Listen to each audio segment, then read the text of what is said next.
Buenas noches, me complace estar en este lugar y felicito al comité por preocupación de realizar estos eventos que son para todos nosotros de gran importancia, para ser personas que vamos a contribuir a disminuir los índices de morbi-mortalidad materno-infantil. Es preocupante porque si vemos nosotros algunas estadísticas, todavía son altos los porcentajes que tenemos de mortalidad materna. Si bien es cierto que hemos disminuido desde 2003 hasta el 2000, que estamos 14 en 93 por 100.000 nacidos vivos de mortalidad materna en nuestra realidad nacional, todavía no estamos cerca, próximos al 2015, que la meta es bajar a 63 por 100.000 nacidos vivos. Estamos a un año prácticamente de poder alcanzar esta meta. El ministerio sigue haciendo esfuerzos para que a nivel nacional los hospitales estén implementados, los equipos de trabajo puedan así juntos trabajar para evitar algunas complicaciones.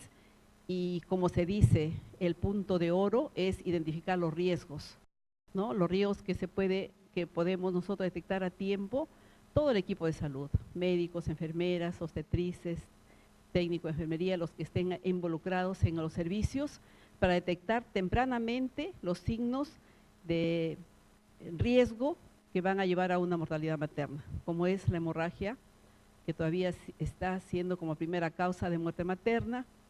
De repente las infecciones, no llegar a las complicaciones severas en cuanto a las hipertensivas, que también siguen causando muerte. Para hoy, el tema, la ponencia anterior eran complicaciones ginecostétricas, pero solamente nos abocamos a la parte de enfermería en cuanto a la hemorragia posparto.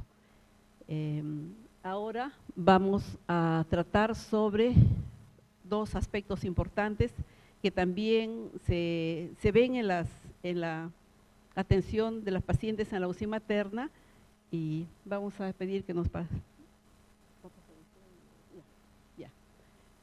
En las tasas globales de mortalidad materna, como vemos, todavía sigue teniendo el primer lugar la hemorragia. Están con un 24.80%, la infección en 14.9%, la eclampsia 12.9%, parto obstruido 6.9%, aborto realizado en condiciones de riesgo 12.9%, otras causas directas un 7.9% y causas indirectas en un 19.8%. En las causas de mortalidad materna, desde los años 2009 al 2011, podemos ver 2009 con color azul, el 2010 rojo y el 2011 el verde. Entonces todavía vemos que el síndrome de Hell, que es complicación de las hipertensivas del embarazo, está en 11.45, el choque hipovolémico todavía sigue dentro de las enfermedades hemorrágicas consideradas todavía con un alto porcentaje. Estuvimos en 36.26% en 2010, en el 2011 22.9%. Todavía sigue siendo los índices elevados. En cuanto a sepsis y shock séptico, estamos en esta fecha, hubo un incremento en el 2010, en el 2011 11.45%. Y la hemorragia posparto, por hemorragia posparto tenemos que a la actualidad estamos con un 6.1% y la eclampsia en 1.88%. Este es en nuestra localidad, en nuestro hospital. La siguiente, por favor. La tasa de mortalidad materna en el Perú nos dice que entre las causas de muerte materna y directa, sigue siendo una de las primeras principales en el mundo la preeclampsia y la eclampsia. El 17% de la mortalidad materna se debe a enfermedades hipertensivas durante la gestación. En el Perú es la segunda causa de mortalidad materna, siendo la mayor en la sierra. Nosotros como hospital referencial todavía tenemos cantidad, bueno, un porcentaje que viene de la sierra en condiciones extremas prácticamente de morbilidad, ¿no?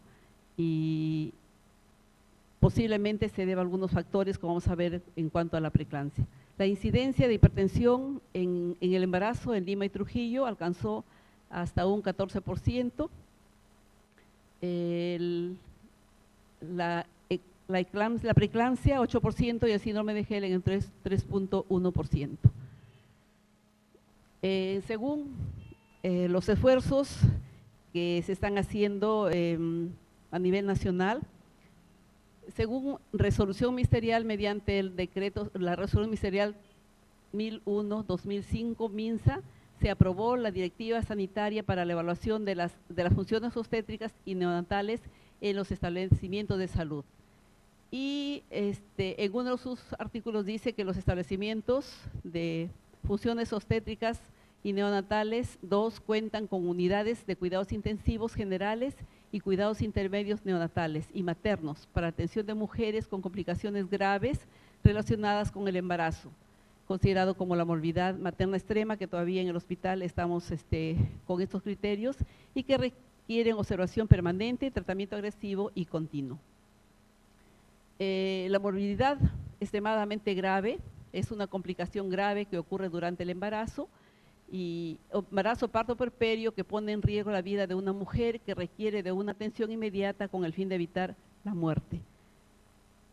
En el hospital regional estamos trabajando con la definición de la mortalidad materna extremadamente grave, y están dentro de estos, durante el embarazo parto puerperio, están comprendidos la eclampsia, la sepsis, el síndrome séptico o cualquier condición que requiera atención en la unidad de cuidados intensivos, excepto para esterilización hemodinámica electiva, la histerectomía posparto, el posaborto o poscesáreas o contrafusiones sanguíneas de 3 unidades o paquetes asociadas con un evento agudo.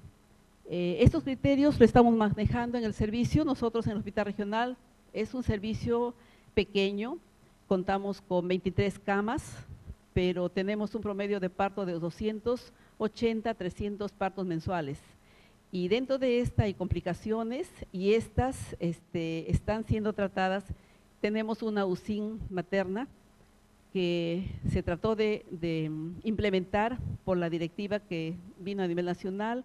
También se implementó con equipamiento y personal profesional responsable. Contamos con 3 camas en la UCIN materna y trabajan 5 enfermeras que son para los diferentes turnos, y con personal técnico de enfermería que apoya también estas unidades. La siguiente.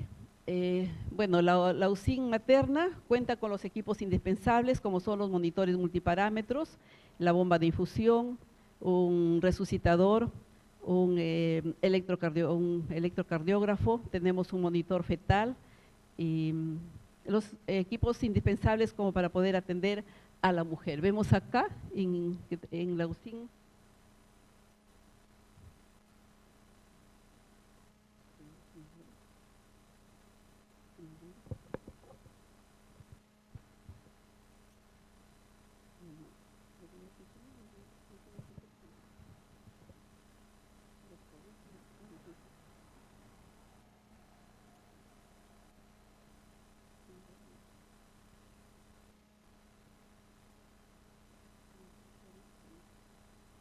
Las fallas del equipo, de la tecnología.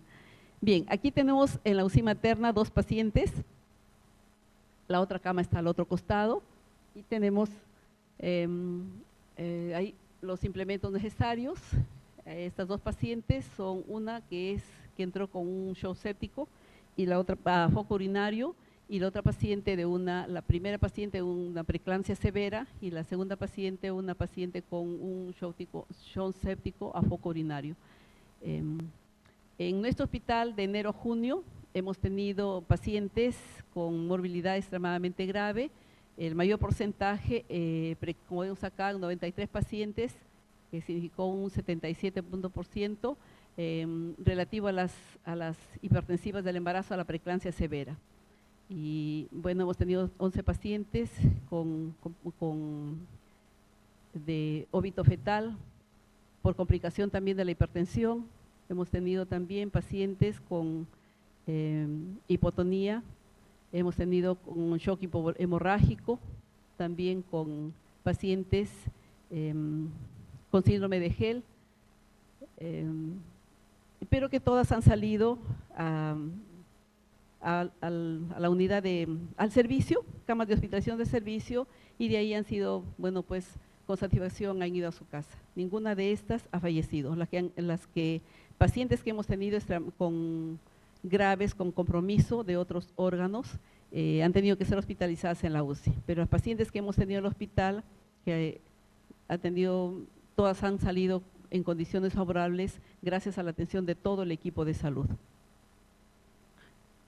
En la clasificación de las enfermedades hipertensivas del embarazo, según el Colegio Americano de Ginecobstetras, está la hipertensión inducida por el embarazo, la preeclampsia, que es clasificada en leve y severa, la eclampsia, el síndrome de Gel, la preeclampsia o eclampsia sobreañadida, la hipertensión crónica de cualquier causa independiente de la gestación, y la hipertensión tardía o transitoria.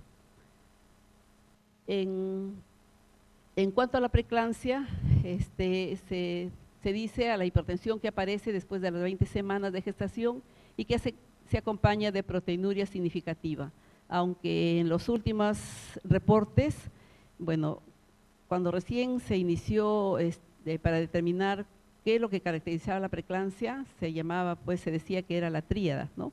La proteinuria, la hipertensión arterial y el edema. Después quedaron solamente dos sintomatologías, la hipertensión arterial y la proteinuria. En las últimas estudios científicos, la proteinuria un poco que no es significativa, y están más dando significancia al daño de órgano blanco, ¿no? Complicaciones que puedan tenerse a nivel renal, a nivel hepático, a nivel pulmonar y cerebral, ¿no? Complicaciones que puedan tener ese nivel con alguna sintomatología,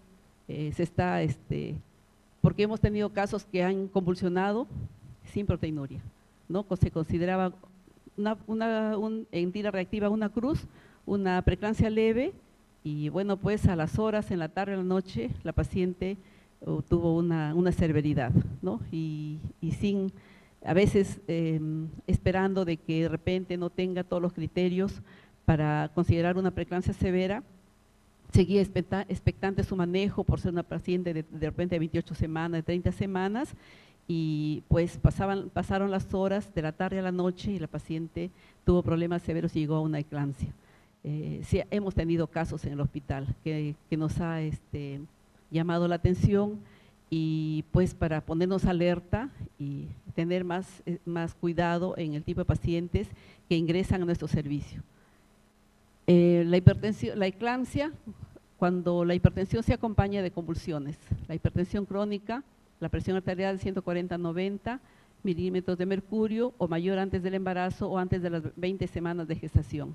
La preeclampsia o eclampsia sobreañadida a hipertensión crónica se requiere registrar un aumento de 30 milímetros de mercurio o mayor en la presión diastólica asociada a proteinuria. La hipertensión transitoria desarrolla hipertensión durante el embarazo o el puerperio precoz en una paciente previamente normotensa, cuya tensión se normaliza en los primeros 10 días posparto. Bueno, la etiología todavía sigue siendo desconocida en la preeclampsia, por eso también se le denomina a la enfermedad de las teorías, ¿no? Porque muchas teorías se han establecido, pero todavía son muchos factores y todas las teorías prácticamente se conjugan en una, pero no hay una cierta que diga que esto es. Pero las que más reconocidas son la teoría genética, la placentaria y la inmunológica, aunque existen otras teorías como las alteraciones iónicas y nutritivas en el embarazo que algunos investigadores han considerado, ¿no? Y curiosamente en nuestro hospital tenemos un gran porcentaje, y eso es trabajo de investigación para nosotros, un gran porcentaje de pacientes que han venido con preeclampsia o con eclampsia del valle, de toda la zona de Jequetepeque, Pacasmayo, Guadalupe, San Pedro, y un porcentaje también que viene, significativo, que viene de la sierra. Posiblemente, bueno, todo el valle tiene en su consumo básico de alimento es los carbohidratos, ¿no? A base de arroz, en menos porcentaje, bueno, las proteínas, otros elementos indispensables, y la sierra también es un lugar donde se consume bastante las papas y bastante carbohidrato, ¿no? Entonces, se han quedado la inquietud en nosotros para investigar de repente que por ahí también haya factores, como también los ambientales, ¿no? Bueno, toda la zona de Chepén, Pacasmayo, son zonas arroceras, que también casi la mayoría de las personas tienen dentro de su domicilio los insecticidas para fumigar los cultivos del arroz, ¿no? Entonces, con los factores ambientales y otros factores, son muchos factores que todavía faltan por determinar cuál sería la causa, ¿no? Entonces, dentro de algunas alteraciones iónicas y nutritivas en el embarazo, siguen todavía investigándose para ver si también que podría estar causando esta patología. Pero estas tres teorías coinciden en un fin último, que sería el daño endotelial a nivel vascular, provocando finalmente la enfermedad generalizada. La teoría genética nos dice que, bueno, durante muchos años se ha reconocido una predisposición familiar a la eclampsia, ya que se conoce que hay un aumento en la frecuencia en hermanas e hijas de mujeres que han padecido la enfermedad, particularmente en mujeres nacidas de madres con eclampsia durante su embarazo. Se ha sugerido la existencia de un gen en los cromosomas 1, 3, 9 o 18 como implicado, aún sin llegar a ser demostrado por completo. Las reacciones inmunitarias también están determinadas genéticamente, por lo que la predisposición genética parece jugar un papel importante en esta respuesta inmune. Y relacionado a esta teoría, sé que no solamente el grupo de colegas que está acá, que de repente es muy escaso, pero a nivel nacional tenemos muchas colegas que tienen la oportunidad de salir a la zona comunitaria, de repente en campañas de vacunación o por otros programas que puedan salir a la comunidad, y de acuerdo a esta teoría, nosotros podríamos identificar algunos factores de riesgo en las mujeres, ¿no? En las mujeres adolescentes. De repente salimos a vacunar y nos encontramos con una adolescente que está embarazada, ¿no? Y ¿por qué, digo, las enfermeras no llevar? Está bien que nosotros vamos a la campaña, vamos a cumplir metas para las inmunizaciones, pero ¿por qué no llevar dentro del maletín un tensiómetro, ¿no? Y si encontramos una mujer, una joven, una adolescente que está embarazada, bueno, pues sentarla, y si vamos a vacunar, aprovechemos en tomar la presión arterial para ver si podemos identificar si algún factor de riesgo tiene, preguntarle mientras estamos vacunando, ir conversando, preguntarle, ¿no? Y de repente determinar, en las comunidades siempre hay ronderos, hay agentes comunitarios, y con ellos comunicarnos con centro de salud, invitarle, llevarle, y así captar a gestantes que puedan tener algún problema especial, ¿no? Pasamos. La teoría de la placentación. En el embarazo normal existen cambios morfológicos en el seno uteroplacentario consistentes en una invasión de células trofoblásticas migratorias hacia las paredes de las arterias espirales, que acontecen desde las 14 y 16 semanas a las 20 semanas de gestación. Esto convierte al lecho arterial uteroplacentario en un sistema de baja resistencia, baja presión y elevado flujo sanguíneo. Esto sucede en un embarazo normal, ¿no?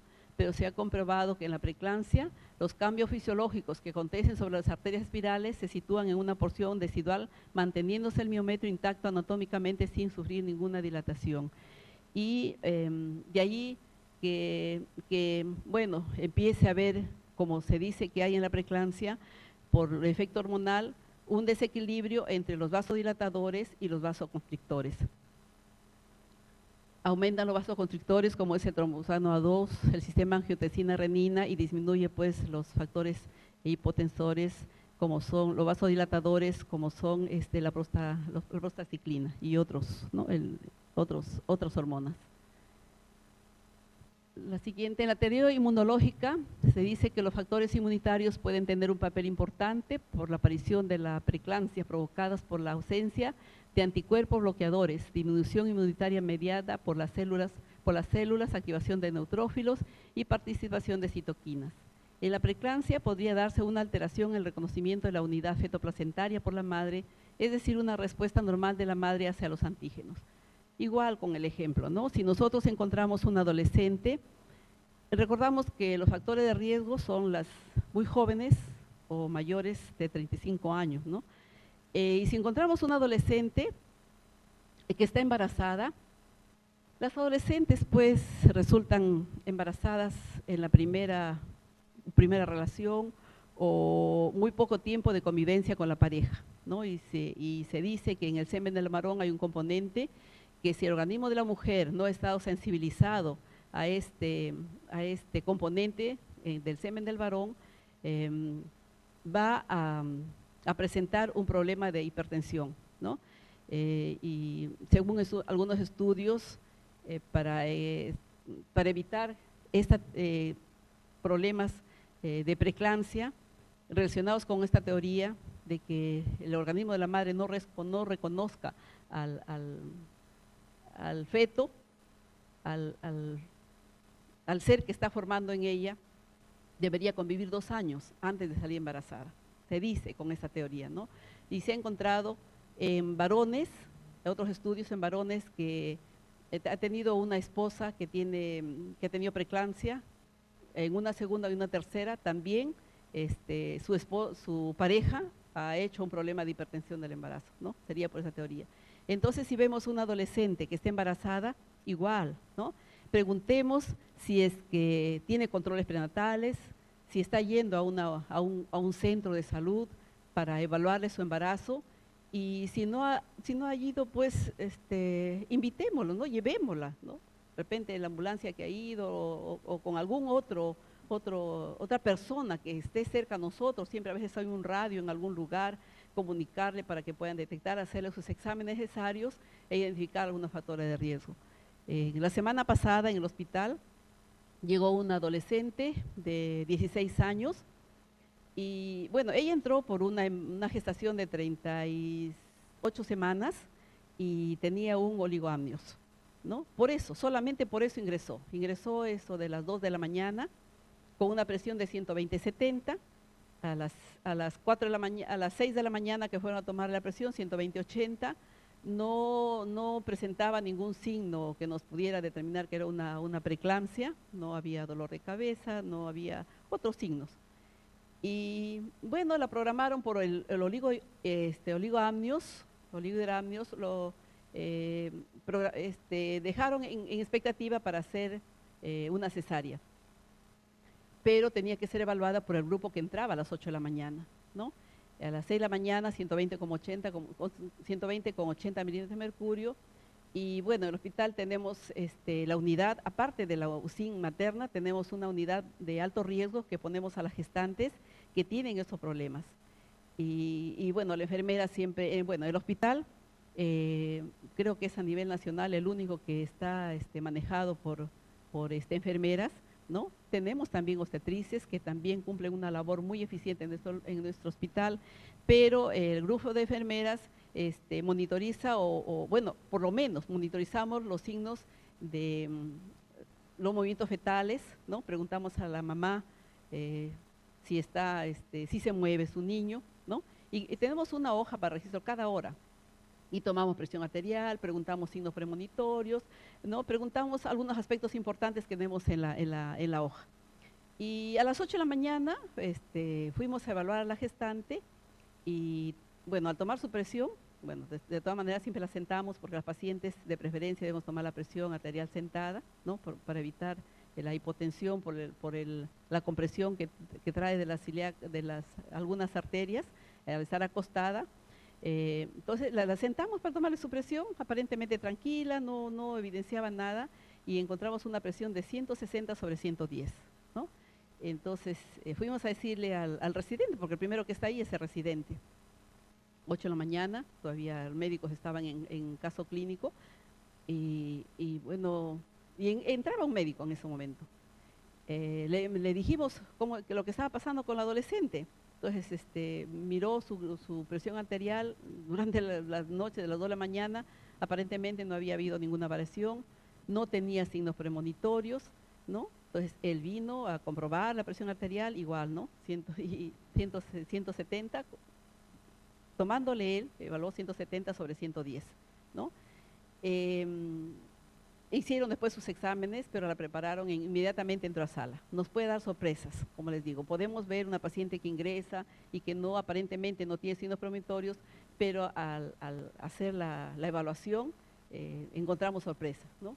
Entonces, si nosotros tenemos un adolescente que encontremos, no solamente en la sierra, de repente aquí en Trujillo, ¿no? En cualquier lugar donde estemos, somos personal de salud que debemos captar a la gestante en el lugar que se encuentre para poder llevarla a un centro de salud y pues la mayoría a veces de adolescentes no son controladas, algunas no, bueno, no tienen, no se acogen al beneficio del SIS porque no tiene un documento de identidad. Parece mentira, pero es cierto, todavía encontramos adolescentes, ¿no? Y por el temor, de repente nunca dijeron a sus padres que estaban embarazadas y a veces encontramos sorpresas.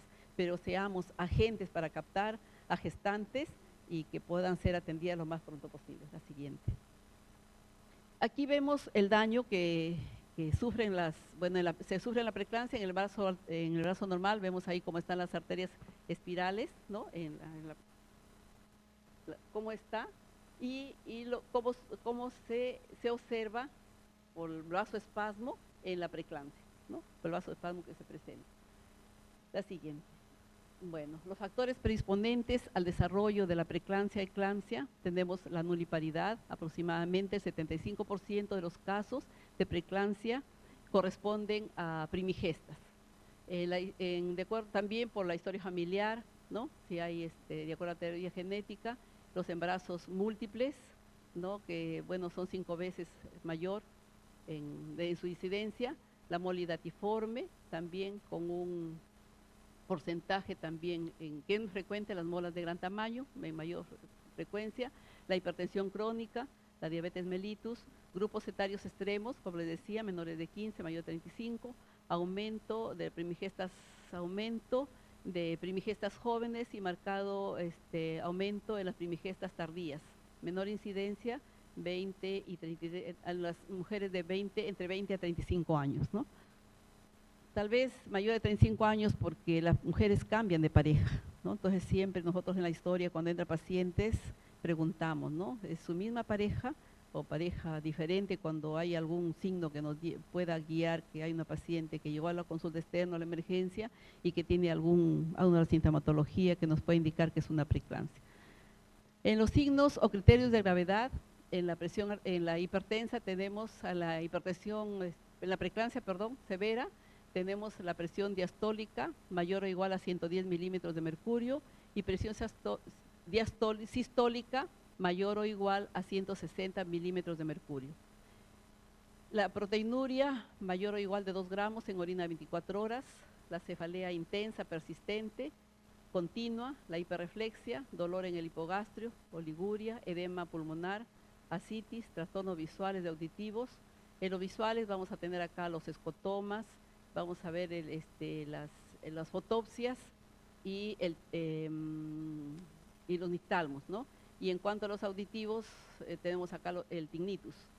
La creatinina sérica mayor o igual a 1.2 miligramos por decilitro, la elevación de enzimas hepáticas, la TGO y la TGP mayor de 70 unidades internacionales por mililitro, el LDH, o deshidrogenasa láctea, mayor de 600 unidades por litro, y las plaquetas menor o igual de 100.000 células por milímetro cúbico. Estos son los signos de severidad en la preeclampsia severa, ¿no? En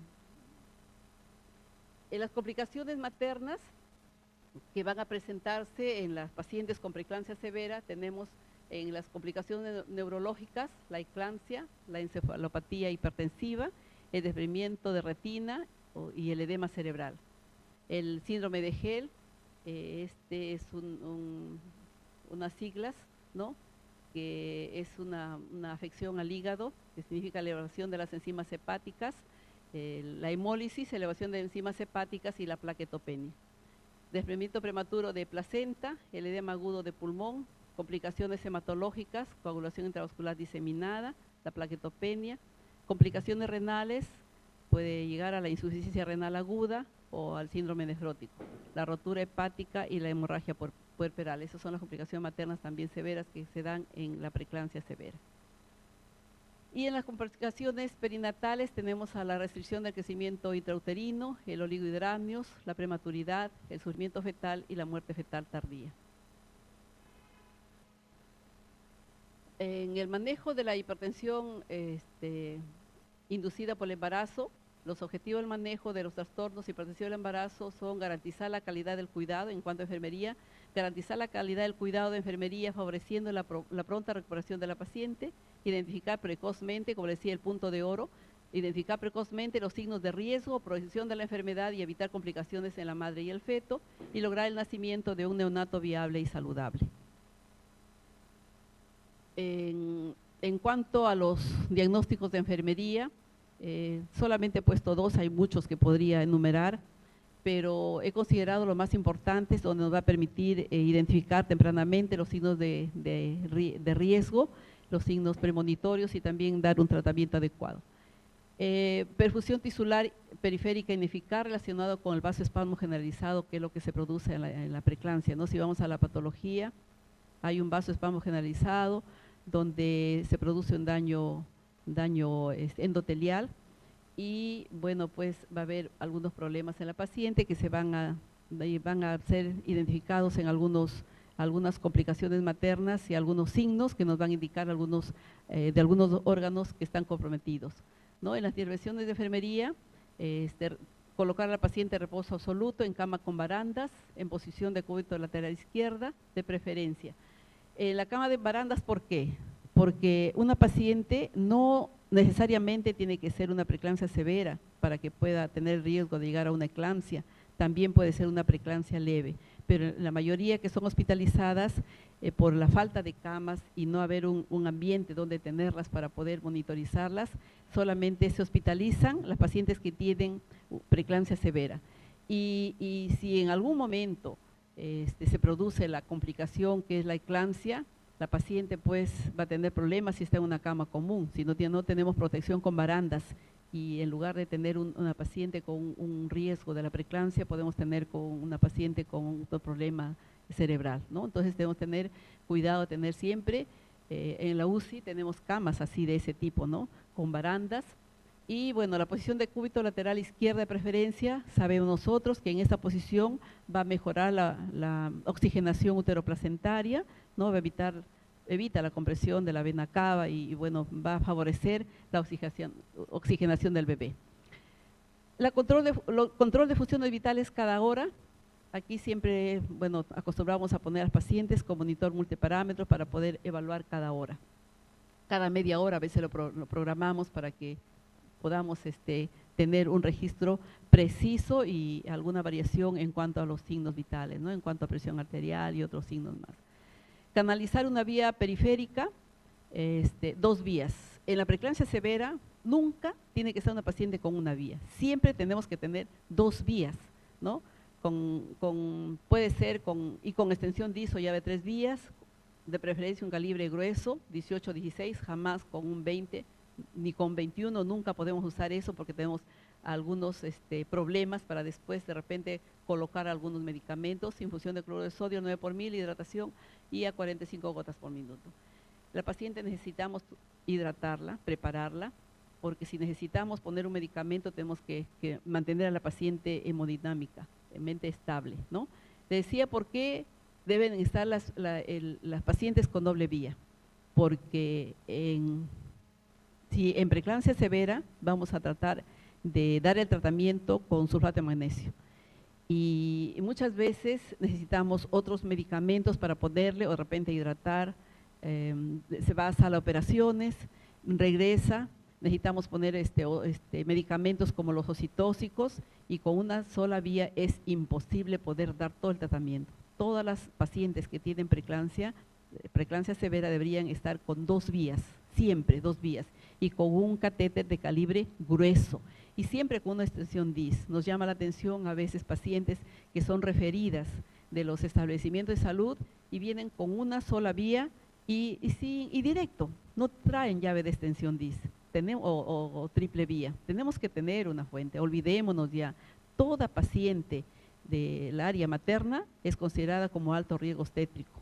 No hay ninguna considerada bajo riesgo, todas son consideradas como alto riesgo obstétrico y pueden darnos sorpresas en cualquier momento, tanto por una hipertensiva, tanto por una complicación de una hemorragia posparto, y vimos nosotros los factores de riesgo de una paciente que pueda tener que pueda llegar a ser una hemorragia posparto. Entonces, todas las pacientes, si necesitan y si tienen una complicación, ¿no?, deberían ir con una vía, con un AVOCA de grueso calibre, y si es que son pacientes que tienen una preeclampsia severa, tendrían que ir con 2 vías, ¿no? Así mandarlas a sala, y de sala de operaciones igual, referirlas al piso también en esas condiciones. No, perdón, la anterior. Tenemos que tener también un balance estricto, ¿no?, ver los ingresos y las pérdidas.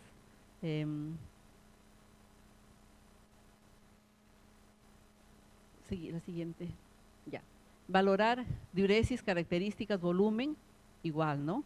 Si nosotros estamos con pacientes que pueden tener daño, hemos visto que la preeclampsia puede dañar a órganos vitales, ¿no?, como es el riñón, el corazón, el hígado, pulmones, cerebro.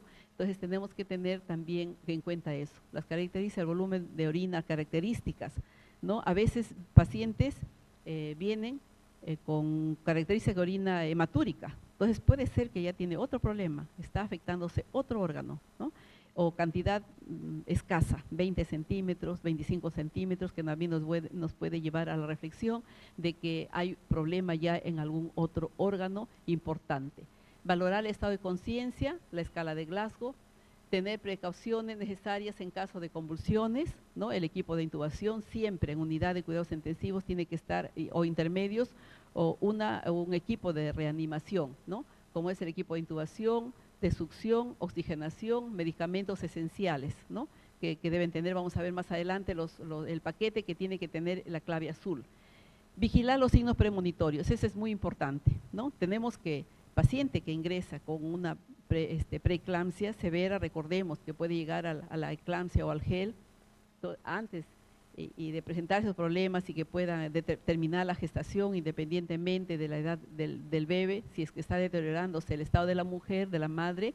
Tenemos que valorar, ¿no? Hay registros que tenemos para valorar los signos premonitorios, como son el tinnitus, que viene a ser el zumbido de oídos. A la señora pues tenemos que hablarle con términos sencillos, ¿no? Entonces, señora, algún problema en sus oídos, no le zumba los oídos, ¿no? Preguntarle los escotomas, la visión borrosa, las fotopsias, las lucecitas. Estos son signos que nos van a alertar a la paciente de algún problema que pueda llegar a deteriorarse. La cefalea intensa, continua, la epigastralgia, que es un signo ya de severidad que nos puede llevar al GEL. Recordemos que la epigastralgia es el dolor en la boca del estómago, es un reflejo de que el hígado está siendo afectado, se distiende la cápsula de Gleason, puede haber una ruptura hepática y podemos determinar. Basta que nos diga la señora, me duele, está tranquila, de repente dice, señorita, me duele en la boca del estómago. Podemos nosotros estar alertas de que puede haber un compromiso en otro órgano, ¿no? La hiperreflexia también, si hay compromiso, los reflejos están alterados, sumamente exaltados, ¿no? Todos estos son los signos premonitorios que la enfermera no puede dejar pasar por alto, preguntar a la paciente, y esto hacemos cada hora. Cada hora estamos con los monitoreos de la paciente para evitar y comunicar inmediatamente al médico ante uno de estos problemas, para que pueda solucionarse también, y no solamente esto, sino los resultados del laboratorio, ¿no? Cómo está la creatinina, cómo están las hormonas hepáticas, ¿no? las enzimas hepáticas, cómo está la LDH, el TGO, como está mencionando adelante, ¿no? Tenemos que valorar también todos los exámenes de laboratorio, cómo está para poder, ¿no? La proteinuria, también todos los exámenes que son solicitados para ver las condiciones que nos puede indicar un riesgo de la paciente y comunicar inmediatamente, ¿no? Muchas veces quien está permanente al lado del paciente es la enfermera, y la enfermera tiene que hacer estos registros y así reportarse a la colega que entra sin obviar estos datos, ¿no? Es importante la labor. Administrar el tratamiento con sulfato de magnesio. A nivel nacional sé que es el protocolo para en preeclampsia severa, es el protocolo que nosotros iniciamos, el sulfato de magnesio al 20% de acuerdo al protocolo, ¿no? Pero para nosotros administrar el sulfato de magnesio tenemos que tener ciertas precauciones, ¿no? Me dicen a mí, el doctor, bueno, inicia el protocolo porque así, ¿no? Es esta paciente, ¿hay algún problema con la paciente, una hipertensión mayor, una presión arterial mayor de 160/110 y algún signo premonitorio, ¿no? Como escotomas, de repente las fotopsias? Entonces el doctor ve todos los resultados de análisis y bueno, pues estamos dando un caso que puede llevar a una complicación mayor como el eclampsia al gel. El doctor nos indica el protocolo, ¿no? Indica el protocolo, dice enfermera, iniciar protocolo. Y muy alegremente no podemos iniciar protocolo, tenemos que tener ciertas precauciones. Para iniciar un protocolo tenemos que cerciorarnos que la paciente haya miccionado y que su orina sea mayor de 30 centímetros hora. Vamos a ver adelante por qué, ¿no? Mayor. Y también tenemos que tener en nuestro velador, en el velador de la paciente, una ampolla de gluconato de calcio. Porque si bien es cierto que el sulfato de magnesio es un vasodilatador por excelencia, ¿no? Y que va a ayudar a prevenir las convulsiones, también tiene sus efectos tóxicos. Entonces yo tengo que asegurarme, y el antídoto para usar el sulfato de magnesio es el gluconato de calcio. Yo tengo que asegurarme de que tenga disponible allí a la mano una jeringa, un gluconato de calcio, que la paciente haya orinado y que tenga una vía con una vía periférica donde yo pueda administrar inmediatamente el tratamiento, ¿no? Entonces, bueno, el protocolo, hay formas de preparar el medicamento, porque el protocolo sí te dice lo que debes hacer, ¿no? Nos dice que hay una dosis de impregnación y una dosis de mantenimiento. La dosis de impregnación, de inicio también lo llaman en algunos casos, o de ataque, colocar 4 gramos de sulfato de magnesio al 20%, son 2 ampollas de 10 centímetros cúbicos, en infusión de cloruro de sodio al 9/1000, en 15 o 20 minutos. Se puede pasar con bomba de infusión o con Volutrol. Si no tenemos una bomba de infusión, no es pretexto para no utilizar, ¿no? Ponemos un Volutrol y le pasamos pues el medicamento, esos 4 gramos de sulfato de magnesio en 20 minutos. La manera de preparar puede ser diferente. Puedo coger un Volutrol, pongo 90 centímetros de cloruro de sodio y pongo una ampolla que tiene 2 gramos de sulfato de magnesio y lo paso a un goteo rápido, ¿no? Terminó esos 100 centímetros, que hay 2 gramos, vuelvo a colocar 90 centímetros, pongo una ampolla de sulfato de magnesio y lo vuelvo a pasar también a goteo rápido y en 20 minutos me pasan los 4 gramos. Es una manera de preparar, ¿no? Pero en nuestro hospital preparamos todo el cloruro porque va a ir con la bomba de infusión. Entonces, ¿qué hacemos? En 900, eliminamos 100 de cloruro de sodio y en 900 centímetros colocamos 10 ampollas de sulfato de magnesio. Todo mi frasco tiene 20 gramos, ¿no? Entonces, por cada 100 gramos hay 2. Por cada 100 centímetros, perdón, hay 2 gramos. Yo le paso 200, esa cantidad en 20 minutos. A goteo rápido o con la bomba de infusión te pasa en 20 minutos los 4 gramos, ¿no? Entonces, yo puedo colocar en un Volutrol, ¿no? En 90 una ampolla 2 veces, o puedo colocar todo el frasco, prepararlo en 900, colocar 10 ampollas, ahí tiene 20 gramos, yo voy a pasarle 200. En 20 minutos, que va a ser la dosis de impregnación, los 4 gramos.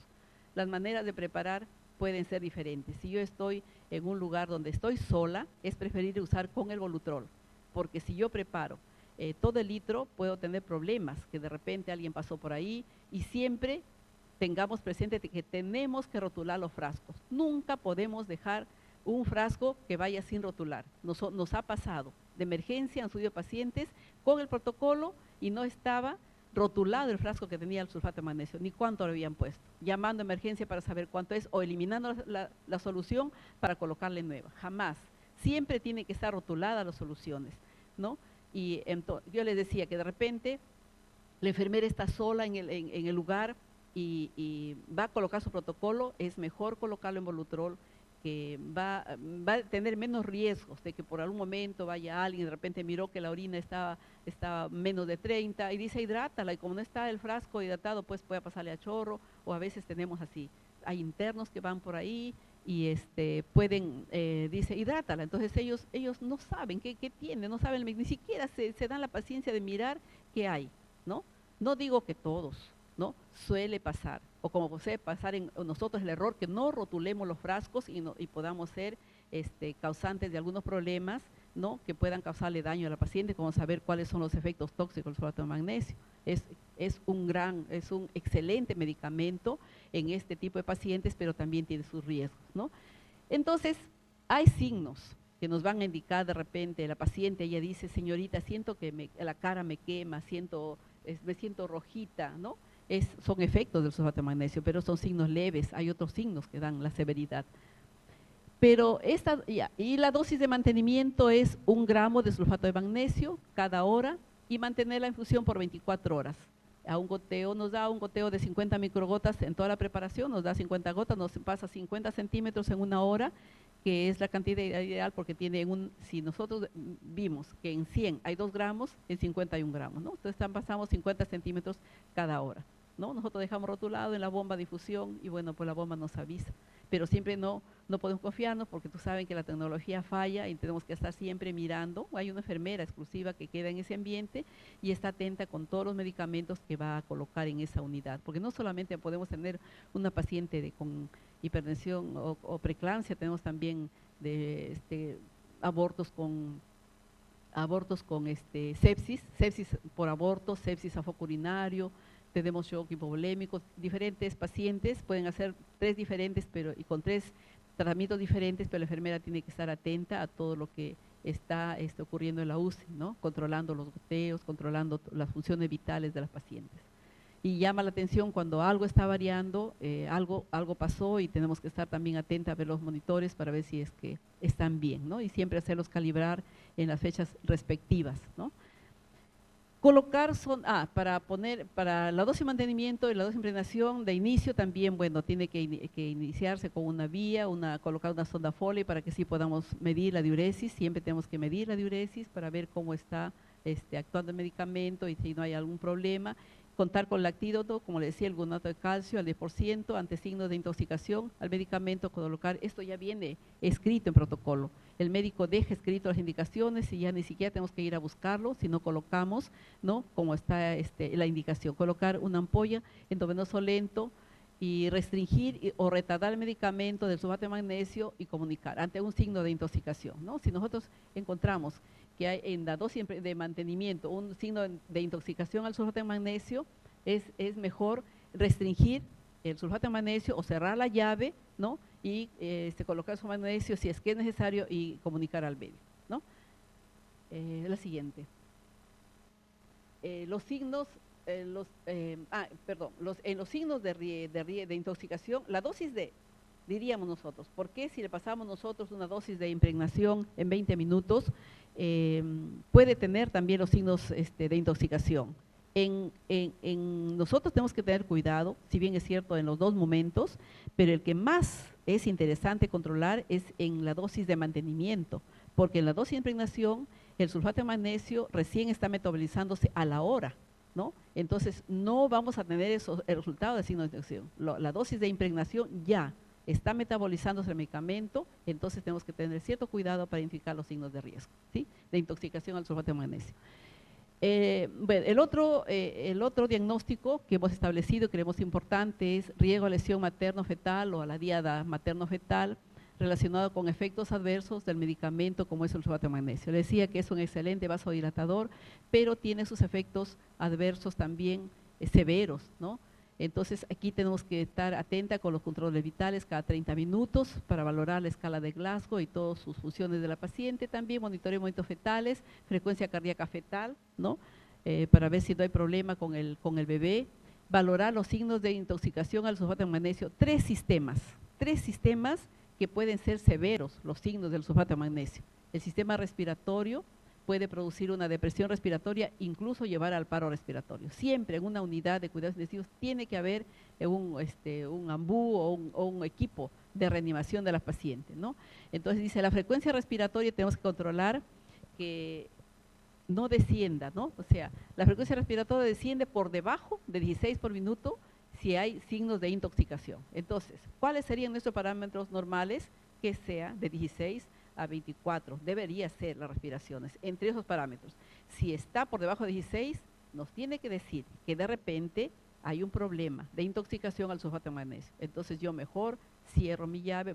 Hemos tenido pacientes nosotros, estamos bien cuando de repente 12 respiraciones por minuto y la paciente dice, señorita, me duele el pecho, ¿no? Entonces es un problema de intoxicación. Tenemos que cerrar la llave, hidratar a la paciente, ¿no? La indicación está escrita y comunicar al médico. Es importante siempre, no podemos actuar nosotras solas, es el equipo de salud, comunicar al médico para, ante los signos que está teniendo, ¿no? Para evitar un problema mayor. Puede llegar al paro respiratorio, no tenemos que llegar a esto, ¿no? Entonces tenemos que vigilar constantemente los signos premonitorios en estos 3 sistemas importantes. En el sistema renal, la diuresis disminuye, si es que hay un signo de intoxicación, la diuresis disminuye por debajo de 30 centímetros hora, produciendo oliguria, anuria, y puede llevarlos también a la insuficiencia renal aguda, ¿no? No podemos dejar que una paciente se lesione por los efectos adversos de este medicamento, ¿no? Entonces tenemos que estar atentos, por eso tiene que tener una sonda vesical para estar controlando la orina. Los parámetros normales son entre 30 a 60 centímetros, algunos lo consideran de acuerdo a los kilos de peso, de 30 a 60 en una persona normal, ¿no? Y si en esa paciente disminuye menos de 30, que es el menos, o sea, el valor inferior, tenemos que estar atentos, ¿no? Pero depende también el caso. Si es una gestante, entonces nos debe llamar mucho la atención. Y si baja la orina 30 es porque hay efectos adversos del sulfato de magnesio. Pero si es una paciente que viene posoperada, yo tengo que evaluar a la paciente, ¿no? Si viene una paciente posoperada, tengo que ir a ver el reporte posoperatorio. Si ha habido un sangrado excesivo, no es porque esté con problema de intoxicación al sulfato de magnesio. Puede ser que sea porque ha sangrado mucho y tiene déficit de líquidos. Entonces, tenemos que valorar. Entonces, ¿qué otros signos podemos valorar? Decimos a la paciente que saque la lengua, y tengo sed, señorita, ¿no? Y saca la lengua, está pues una lengua seca, ¿no? Mucosas resecas. Entonces no es porque se está intoxicando el sulfato de magnesio, es porque le falta volumen, ¿no? Y también está la indicación, ¿no? Pero tenemos que hacer la valoración. Está la indicación que nos dice, nos dejan ya indicado 300 centímetros o 500 centímetros si orina disminuye a menos de 30. Entonces tenemos que valorar. Si es una gestante, no hay pérdida de líquidos, que no hay sangrado, no hay otro signo que indique que falta, hay déficit de líquidos, entonces yo tengo la seguridad que hay un signo de intoxicación al sulfato de magnesio. Pero si es una cesárea y veo que está sangrando, que tiene signos que me indican que hay un déficit de volumen, yo tengo que cumplir con la hidratación de 300 y voy a ver cómo mejora la orina. Voy a evaluar, ¿no? Entonces eso es importante. En el sistema neurológico, los reflejos disminuyen o están ausentes, ¿no? Entonces tengo que estar también evaluando los reflejos, tienen que estar, la paciente tiene que estar presentes. Recuerden que un signo premonitorio es la hiperreflexia, es diferente, ¿no? Si hay una hiperreflexia, puede ser que esta paciente en minutos me pueda convulsionar y pueda pasar una eclampsia.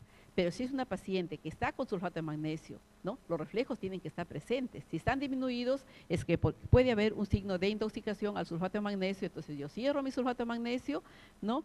O si hay signo de severidad, administro el gluconato de calcio, puedo administrarlo en el involucro directamente, pero lento, hasta que la paciente se sienta mejor, y comunico también al médico de los efectos que tiene. Algunos lo suspenden por unas horas, otros cuando continúan los signos de intoxicación se suspenden y ya no se usa el medicamento, ¿no? Pero en algunos casos estamos colocando el medicamento, pero también agoteo el gluconato de calcio.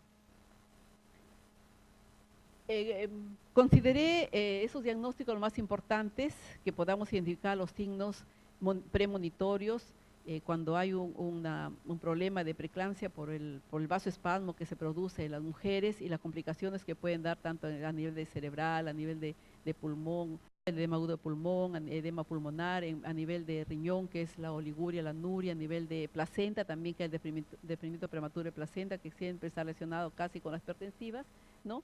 Entonces tenemos que estar atentas a esto y es importante que las enfermeras, nuevamente repito, el punto de oro, identificar los signos de riesgo, ¿no? Los signos premonitorios de una paciente con hipertensión del embarazo, o identificar los signos de intoxicación al sulfato de magnesio, que nos puede también llevar a efectos severos. Entonces yo les decía, si nosotros tenemos la oportunidad de contar con una bomba de infusión, en buena hora, ¿no? Pero si no tenemos, es mejor no colocar todo el frasco, sino colocar de repente en 500, 450 de cloruro de sodio y 5 ampollas de sulfato de magnesio, ¿no? Entonces me va a dar para unas horas más, que de repente yo pueda monitorizar mejor, porque a veces la enfermera está sola y la enfermera parece que es un pulpo, tiene que ir para acá, para allá, porque está con varias acciones, ¿no? Me contaban mis colegas de acá, nomás cerca, ¿no? Que están en el Hospital Jerusalén, me dice, estamos solas, corremos allá para la emergencia, recibe un paciente, y en hospitalización varias actividades a la vez. No puede ser que la enfermera sea una persona que está al cuidado, es el cuidado, tiene que estar ahí cerca del paciente. No podemos cumplir actividades 1, 2, 4, 5 veces. Ahora, con el paro que hay del personal técnico de enfermería, que es un brazo también derecho para nosotros, importante, en el hospital tenemos que correr a sala de partos, correr en el puerperio, correr acá, y la atención disminuye, pero la enfermera de la UCIN no se mueve. Ella siempre permanece ahí porque hay pacientes que no los puede descuidar, ¿no? Pero si nosotros tenemos muchos pacientes, tenemos que tener mucho cuidado cuando nosotros administremos un tratamiento y rotular y comunicar al resto, ¿no? Al personal que se va a quedar ahí, o al mismo paciente, ¿no? Al familiar. A veces pasa en un momento decir, si usted observa algo, por favor avise, ¿no? Porque a veces estamos solas, no podemos cumplir. Entonces sería importante que también, así como en nuestro hospital se implementó en la UCIN, con personal de enfermería, porque éramos solamente 6 en el servicio. Entonces con la UCIN ya tenemos la oportunidad de tener 11 enfermeras, la enfermera jefe, 5 que hacen en la UCIN y 5 que hacemos afuera, no la hospitalización. Entonces se ha mejorado, no la atención, pero sería importante que a nivel nacional se preocupen también por el personal, ¿no? El recurso humano que pueda tener la oportunidad de hacer el cuidado de calidad a las pacientes, a las personas, ¿no? Especialmente en el área materna. Me decía una enfermera que trabaja en medicina la semana pasada, yo trabajo aquí en medicina, pero tengo mayormente pacientes ya el adulto mayor, ¿no? Y llegan pues en condiciones, con enfermedades graves, que ya nosotros podemos solamente aliviarles su pena, estamos ahí al cuidado de ellos, pero esto de acá es diferente, decía, ¿no? Estar en la maternidad es nacer, ver la vida, ¿no? Es diferente. Entonces, es muy triste, es diferente el sentimiento que tiene la enfermera ante una vida que está naciendo y que pueda quedarse huérfana, o ante una mujer que llegue por un proceso fisiológico normal, que es el parto, y por una complicación termine pues en un ataúd, ¿no? No podemos. En nuestro servicio no existe, no queremos tener cervical de fusión, no existe, no conocemos el cervical, porque el paciente entra para tener un niño y debe salir con su niño en brazos, ¿no? Entonces es ver la vida todos los días. Las enfermeras somos privilegiadas, ¿no? Por ver cada día la vida, porque nacen en nuestro servicio, y ver cómo la mujer se va con toda satisfacción, ¿no? Eso es el cuidado de enfermería, no estar ahí. Corazón, mente, conocimientos, corazón, el trato humano a la paciente, y la civilidad y la destreza que te va a dar con el tiempo que puedas trabajar en una unidad. Y bueno, pues en la enfermería ahora hay especialidades, ¿no? Y debes estar. Si tú eres especialista en un área, allí deben colocarte. Si tú eres especialista en el área niño, pues tienes que ir a niño. Es ilógico que te puedan poner en otro lugar si tú estás especializada para esa área, ¿no? Has estudiado y la habilidad la vas a tener con el tiempo, pero estás preparada para ese lugar. Y ahí ahora, pues ustedes saben, en los hospitales, la mayor parte contrata enfermeras con su especialidad, ¿no? La enfermera pues tiene amplio campo para poder desarrollarse, pero tenemos que trabajar en el cuidado de las mujeres, de las personas, de los seres humanos, ¿no? Porque con eso todos los días nos encontramos en la labor. En la clave azul, que es para la hipertensión inducida, así como la clave roja, que era para el shock hipovolémico, la clave azul es para la hipertensión inducida por el embarazo, que viene a ser, bueno, ya hemos visto la aparición de la hipertensión después de las 20 semanas de gestación durante el parto, o hasta las 72 horas del puerperio, más, bueno, la proteinuria, ¿no? Como decía, si dentro de las 72 horas pueden todavía convulsionar, ¿no? Las pacientes tenemos que estar atentas para cuidarlas durante ese tiempo. Y bueno, pues los insumos que debe tener la clave azul son el cloruro de sodio, el nueaponil, por lo menos 2 frascos, no nos puede faltar. En todos los establecimientos tenemos que tener las 3 claves, la roja, la azul y la amarilla, ¿no? El volutrol o línea de infusión, equipo de neumoclisis, extensión DIS o ABOCA con 16 o 18, el sulfato de magnesio, 10 ampollas, y no se tiene aunque sea 5, porque de inicio con 5 podemos todavía iniciar, o aunque sea 2, pero debe haber, ¿no? 10 ampollas, gluconato de calcio, una ampolla al 10%, guantes estériles del 0.5%, 3 pares porque tenemos que colocar la sonda Foley 14 o 16, bolsa colectora de orina, la jeringa de 10 centímetros, metildopa que no nos puede faltar, 2 tabletas, otros medicamentos, pasamos a lo siguiente, como es el nifedipino, isodina espuma, por la sonda que vamos a colocar, el nifedipino 10 miligramos, por lo menos 2 tabletas, tubo de mayo, por algún problema que podamos tener, número 4 para adulto, y oxitocina, 10 unidades internacionales, por lo menos unas 2 ampollas, ¿no? Y aquí, bueno, igual que la clave roja, tenemos aquí para el tratamiento de la gestante o puérpera, ¿no? Dice aquí con convulsiones, bueno, en toda atención tiene que estar el equipo. El equipo es indispensable, no pueden decir tú sí, tú no, no, el equipo de salud, ¿no? Todos juntos trabajando, pero cada quien debe saber funciones, porque todos tenemos que apoyar en un fin, no estar allí para bueno, observar, mirar, ¿no? Sino el fin que vamos a cumplir. La enfermera, el médico, la obstetriz, laboratorio, ¿no? El técnico de enfermería, incluso el vigilante y los agentes también que están allí en ese lugar, todos actuando con el único fin y tener las funciones asignadas, establecidas para la atención de la mujer, ¿no? Bueno, algunos formatos, solamente he traído 2 formatos, faltan los formatos que se usan, que usamos en piso. Estos son solamente los formatos que ya que a nivel nacional se utilizan, el formato de balance hídrico estricto, ¿no? Abajo tenemos para ver la diuresis horaria, que lo hace la enfermera que está en la UCIN, ¿no? Hora a hora para ver cómo va, todavía el balance, ¿no? Y el balance estricto que tenemos que sacar, importante, y eso nos va a indicar pues si es que cómo va la paciente en relación al su sistema renal y a cómo está su balance hidroelectrolítico, ¿no? Y en la otra, en la parte de la misma hoja, en la parte de atrás, la siguiente, tenemos todo lo que es el monitoreo hora a hora. Esta hojita es para cada paciente para 24 horas, ¿no? Como vemos aquí tenemos en la misma hoja las funciones vitales y no vitales. Aquí tenemos, no han salido pesar la presión arterial, la frecuencia cardíaca, respiratoria, la temperatura, hora a hora, de las 7 de la mañana hasta las 7 de la mañana del día siguiente, 6 de la mañana del día siguiente, ¿no? Está para la mañana, la tarde y la noche. Y aquí tenemos la saturación de oxígeno, la oxigenación, también nos da para ver los movimientos fetales, ¿no? Si están presentes.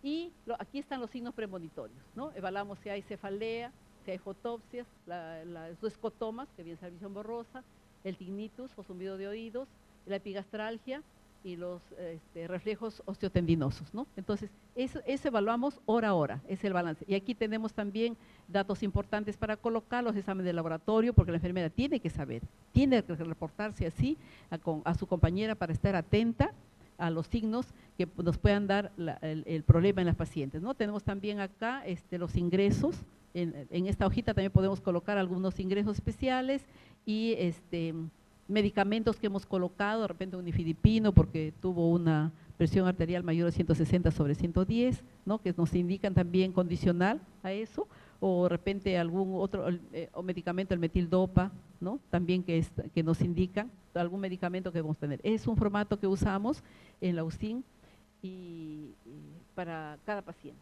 ¿no?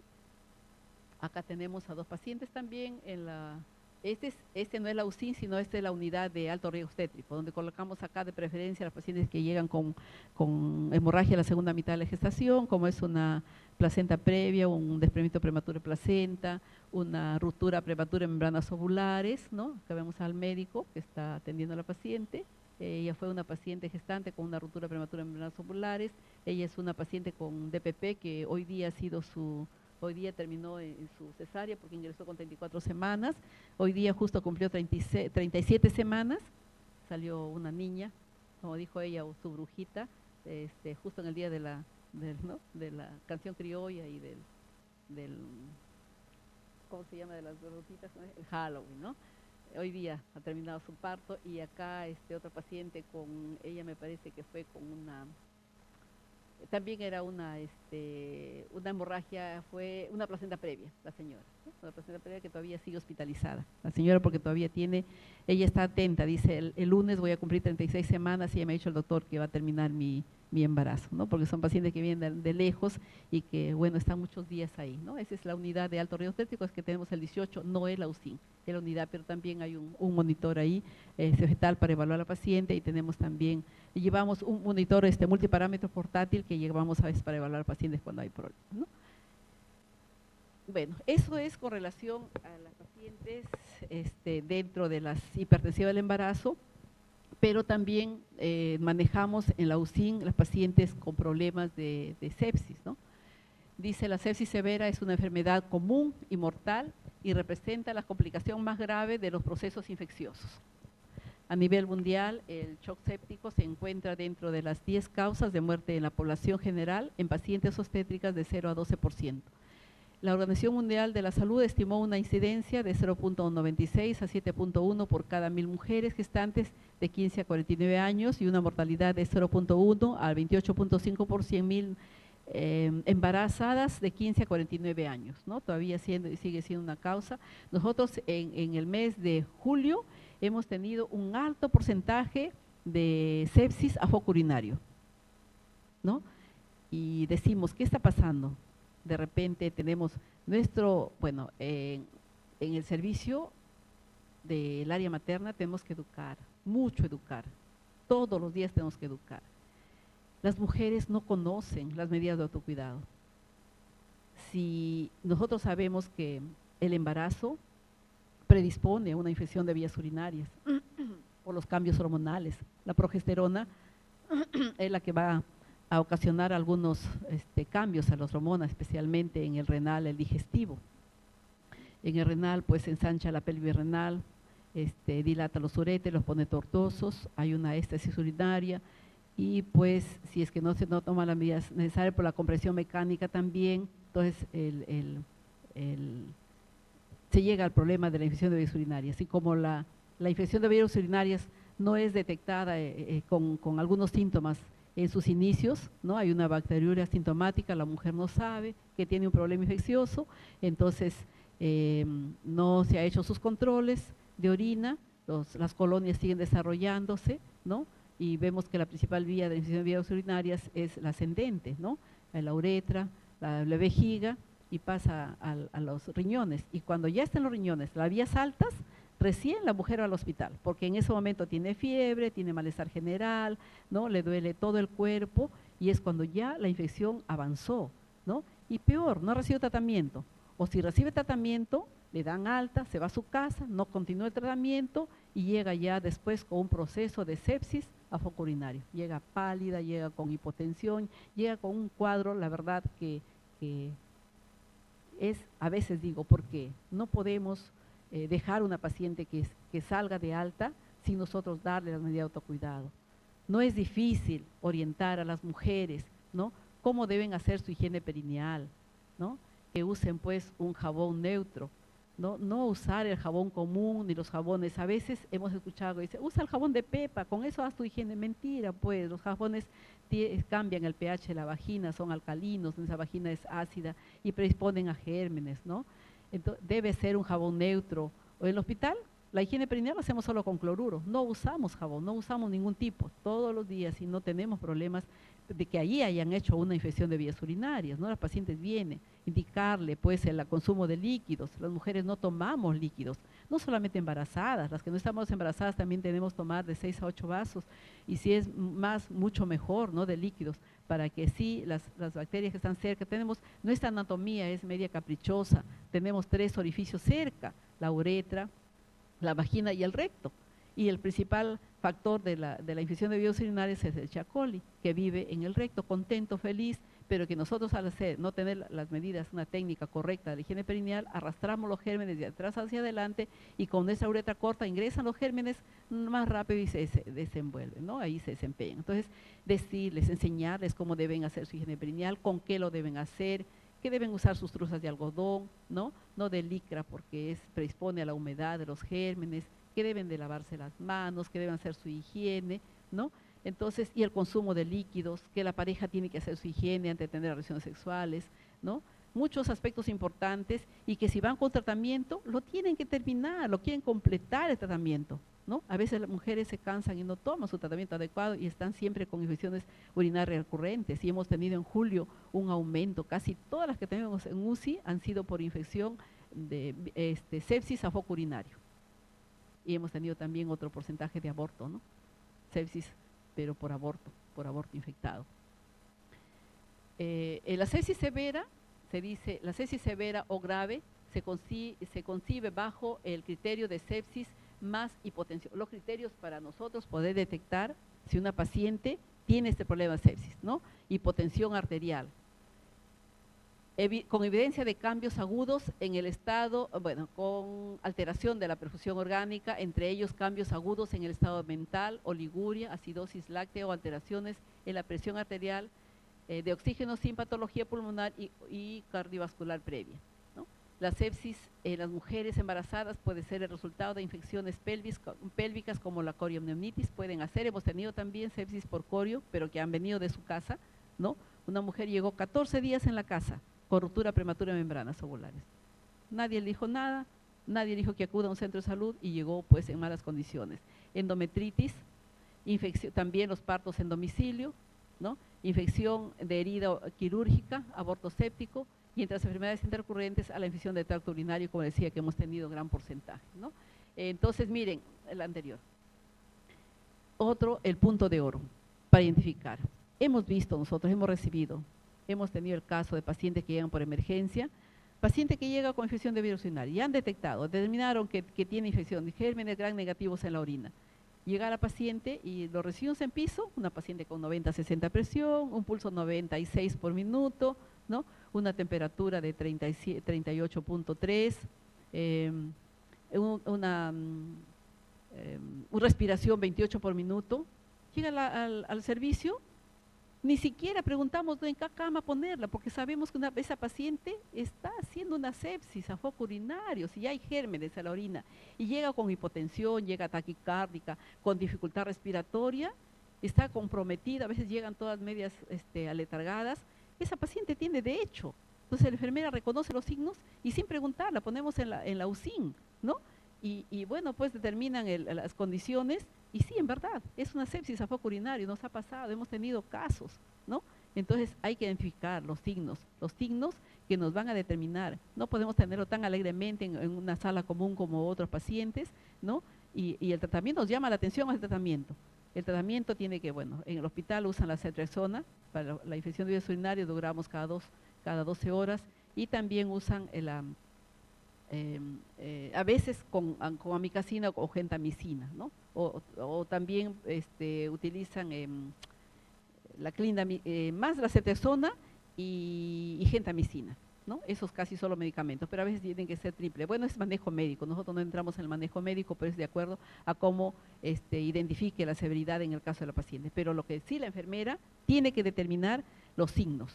Un signo que entró la paciente y ya por esos signos te van a determinar qué problemas tiene la paciente y puede estar haciendo un problema de sepsis severa o grave, ¿no? Y que están relacionados con estos problemas, ¿no? Una rotura de membranas ovulares que llegó a una coriomneumonitis, una endometritis o infección de tracto urinario que tenemos también, ¿no? Gran mayoría. Ahorita tenemos en la UCI 2 pacientes con shock por aborto incompleto, séptico, y tenemos una paciente con infección de tracto urinario.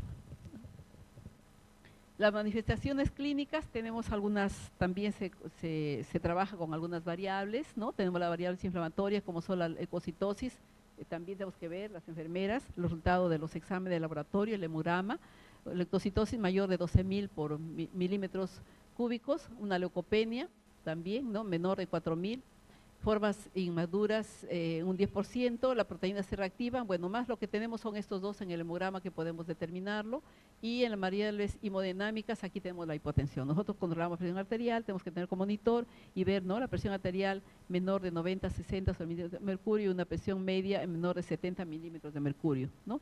En las reacciones, en las manifestaciones clínicas también tenemos que estar muy atentas, ¿no? Una leucocitosis mayor de 12.000, ya lo hemos visto, ¿no? Esas, pasamos a la siguiente, perdón, me estaba repitiendo. En las variables generales, aquí está, ¿no? Lo que también es, la enfermera tiene que evaluar, una temperatura mayor de 38.5, una hipotermia, control de 36, menor de 36 grados centígrados. Cuando ya está con el proceso infeccioso, llega a hacer esta temperatura. Taquicardia, decía, mayor de 90 latidos por minuto en una paciente que entra con un problema infeccioso, sea por algún aerofocos, tenemos que estar atentas, ¿no? Una taquimia mayor de 30, desde 26, 28 respiraciones ya nos tiene que llamar la atención, pero nos dice en la severidad mayor de 30 respiraciones por minuto, alteraciones de la conciencia, también a veces llegan las pacientes medias confusas, y la alteración, el edema, o balance de líquidos positivo, ¿no? Más de 20, aquí le decía que en la orina, ¿no? O sea, 20 milímetros por kilogramo de peso en 24 horas, una hiperglicemia en ausencia de diabetes y glucosa en plasma mayor de 140 miligramos por decilitro, ¿no? También hay otras variables, podemos pasar, hay otras variables que también están afectadas, como la perfusión tisular, y bueno, a veces nos dan resultados de acuerdo al examen de AGA, de los gases arteriales, ¿no? Para ver el lactato sérico, disminución del llenado capilar. Bueno, en la difusión orgánica lo que vamos a ver más que todo es, bueno, hay una hipoxemia, pero la oliguria, el volumen de orina menor a 30 centímetros hora a pesar de la adecuada reposición de líquidos, ¿no? Está con líquidos, está yendo, pero a veces la orina menora, ¿no? Entonces siempre una paciente con compromiso de shock hipovolémico, shock séptico o hipertensión arterial, una preeclampsia severa, tiene que tener su sonda para ver orina, para ver cómo está, ¿no? Sus sistemas. Y bueno, otros que son la anomalía de la coagulación y la trombocitopenia. La siguiente. Bueno, el manejo de la sepsis severa, todavía en las 6, bueno, el criterio que se da dentro de las primeras 6 horas, la hospitalización de la paciente en la unidad de cuidados intensivos o intermedios, como lo tenemos en el servicio, terapia en coordinación las terapias tienen que ser en coordinación entre los médicos intensivistas y los médicos ginecobstetras, vigilancia del estado general de la paciente, hidratación adecuada con cristaloides, o sea, los cloruros en primer lugar, mantener el volumen circulatorio adecuado, una adecuada oxigenación, de acuerdo a la oximetría de pulso continuo y la determinación de los gases arteriales, ¿no? Bueno, que el paciente está con el monitor multiparámetros, vamos a ver si en verdad, a veces también está con una taquimia y que nos puede llevar a usar, ¿no? Si es que es usamos el catéter binasal, ¿no? A 3 litros por minuto. Y el resultado de los gases arteriales que también vamos a ver porque tenemos que también usar algunos medicamentos. ¿Seguimos? La medición del lactato sérico, la obtención de hemocultivo antes de iniciar el tratamiento, administración de tratamiento, esto es lo que nos indica, ¿no? La indicación médica, administración de tratamiento antibacteriano inmediato, apropiado de los antibióticos de amplia cobertura, amplio espectro, emplear vasopresores, si es que están indicados los vasopresores, en el caso ahí usamos la noradrenalina, para tratar la hipotensión y también puede ser también que requiera terapia inotrópica, ¿no? Entonces por eso que tiene que tener, le decía, 2 vías. Y para este tipo de shock séptico se recomienda mejor por los medicamentos que son muy tóxicos, se recomienda tener un catéter venoso central, ¿no? Es importante. Medir y mantener la presión venosa central mayor de 8 a 12 milímetros de mercurio, la presión arterial media mayor o igual a 65 milímetros de mercurio, la diuresis también mayor o igual a 0.5 mililitros por kilogramo hora, tener una sonda Foley para medir la horaria y la saturación venosa central mayor de 70%, ¿no? Bueno, y la clave amarilla, que no nos puede faltar también, así como la roja, la clave amarilla que viene a ser para todo caso de sepsis severo o shock séptico durante el embarazo, parto y puerperio, en todo caso de aborto con antecedentes de maniobras abortivas, ¿no? Como llegan allí al hospital, ya abortos incompletos pero infectados, en todo caso de puerperio con infección generalizada, ¿no? Es importante la clave amarilla. También los insumos tenemos aquí el cloruro de sodio al 9 por 1000, 2 frascos, Volutrol con equipo de endoclisis. Bueno, es fácil armar nuestros equipos porque las tres tienen cloruro de sodio, las tres tienen vía, las tres tienen sonda Foley, las tres tienen su bolsa colectora de orina. Cambian. Para el shock hipovolémico tenemos que tener los ocitóxicos, de repente equipo de transfusión, ¿no? Y los tubos de mayo. Para la clave azul, todo lo que es para el protocolo de sulfato de magnesio, para las hipertensivas y los antihipertensivos. Y la clave amarilla, que es lo mismo, cloruro de sodio, el Avoca, isodina para lavar y colocar la sonda, la guante estéril, la sonda Foley, ¿no? 1416, bolsa colectora de orina, las jeringas descartables. Entre los antibióticos que se recomiendan tener la ampicilina, la clindamicina y la gentamicina, esos son los de preferencia de elección, pero hay momentos que usamos otros medicamentos. La furosemida, de 20 miligramos, por lo menos una ampolla, el metamizol, por la temperatura que hacen las pacientes, la ranitidina por los efectos de los medicamentos y bueno, la tensión que puede tener la paciente también.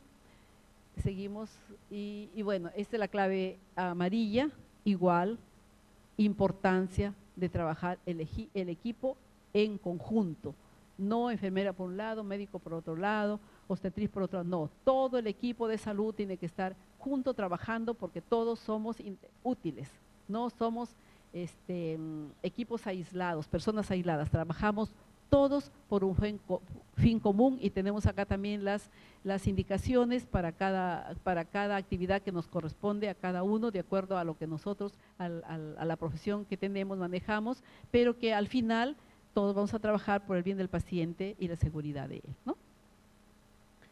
Y acá, bueno, tenemos al equipo de parte, no somos todos, ¿no? Parte del equipo de obstetricia, vemos acá el médico, el doctor Paredes, el doctor Suta, la que habla, nuestra colega que es la jefe del servicio de obstetricia, el doctor Gutiérrez, nuestros dos residentes de primer año, aquí la doctora Adela, un médico también, y bueno, una obstetriz, ¿no? Que está acá, faltó el técnico de enfermería que no estuvo ahí, pero parte del equipo que trabajamos ahí, tratamos de trabajar en la mejor cordialidad, nos evitamos problemas porque somos un equipo que queremos trabajar por el bien del paciente, ¿no? La siguiente dice, juntos como equipo comprometidos por la salud de la madre y del niño. Eso debe ser nuestro fin, trabajar todos por identificando siempre los riesgos para lograr disminuir los índices de mortalidad a nivel nacional donde estemos y trabajemos por ese fin. Gracias.